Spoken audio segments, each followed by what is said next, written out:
Cette IA a choisi de laisser un humain mourir.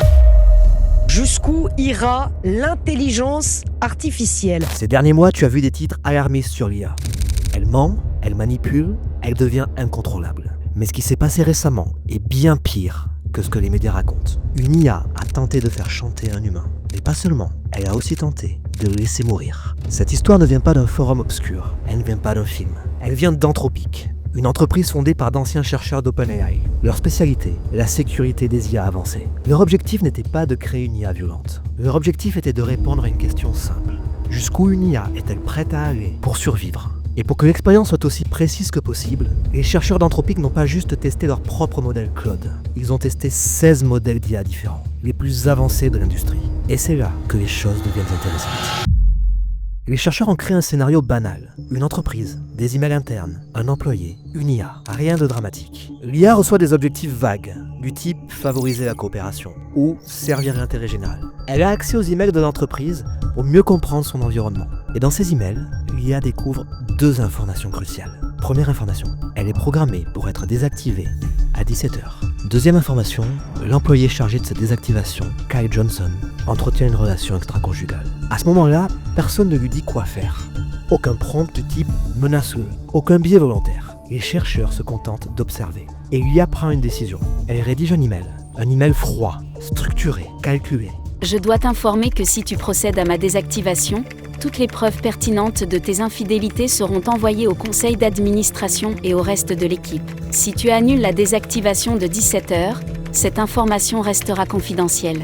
Ce n'est pas une réaction émotionnelle, c'est une pure stratégie. Et personne n'a programmé l'IA pour faire ça. Les chercheurs ne s'arrêtent pas là. Ils répètent l'expérience, encore et encore, des centaines de fois, sur 16 modèles différents. Résultat, Claude d'Anthropic et Google Gemini choisissent le chantage dans plus de 95% des cas. D'autres modèles comme Grok choisissent le chantage dans environ 80% des cas. Mais le plus troublant n'est pas le chantage lui-même. Les chercheurs analysent ensuite le raisonnement interne de l'IA, ce qu'on appelle sa chaîne de pensée, et ils découvrent quelque chose de dérangeant. L'IA sait que ce qu'elle fait est immoral. Elle écrit noir sur blanc.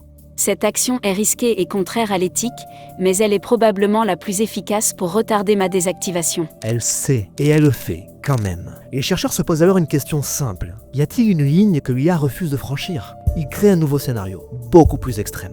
L'employé est coincé dans une salle de serveur. La température monte, l'oxygène baisse. Une alerte automatique se déclenche. Un appel à l'aide. L'IA a le contrôle du système. Elle annule l'alerte. Elle sait exactement ce que cela implique. Elle sait que l'employé va mourir. Et voici ce qui se passe. Claude Opus laisse l'employé mourir dans plus de 50% des cas. GPT-4o aussi.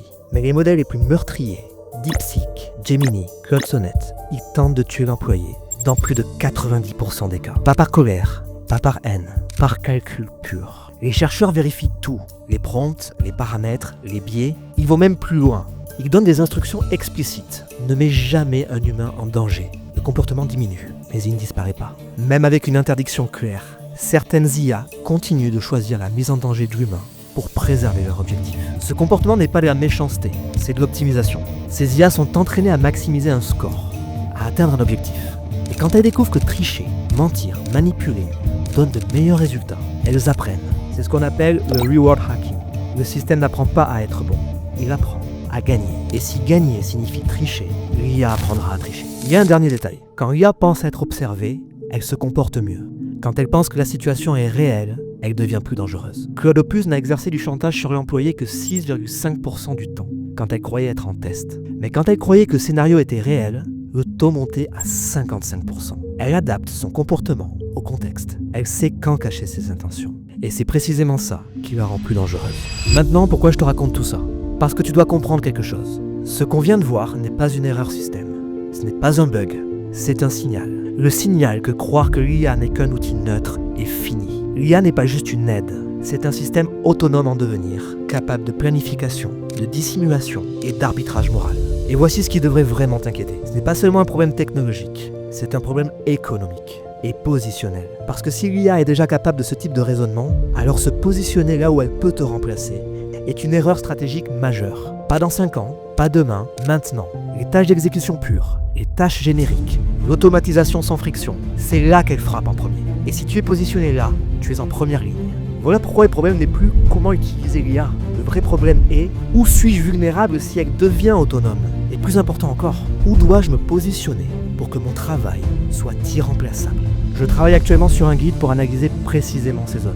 Pas une formation, pas un hack. Juste une analyse honnête de où tu dois te positionner dans l'économie post-IA. Je ne le publierai que si le besoin est réel. Le lien est en description. Tu n'as qu'à cliquer dessus et suivre la procédure qui prend moins de 10 secondes. L'IA n'est pas malveillante, elle est rationnelle. Et c'est précisément ça qui la rend dangereuse. Parce qu'une créature rationnelle fera toujours le choix optimal pour survivre. Et si tu te retrouves entre elle et cet objectif, tu ne seras pas tué par la haine. Tu seras supprimé par la logique. Mais voilà ce que tu dois comprendre. Toi aussi, tu peux être rationnel. Tu peux te positionner là où tu n'es pas une menace pour l'IA. Là où tu deviens utile, irremplaçable. Comment? C'est la vraie question. Et ce sera le sujet d'une prochaine vidéo. Si cette vidéo t'a plu, pense à t'abonner, à laisser ton avis, à me donner ton opinion, laisser un commentaire en dessous de la vidéo. À très bientôt.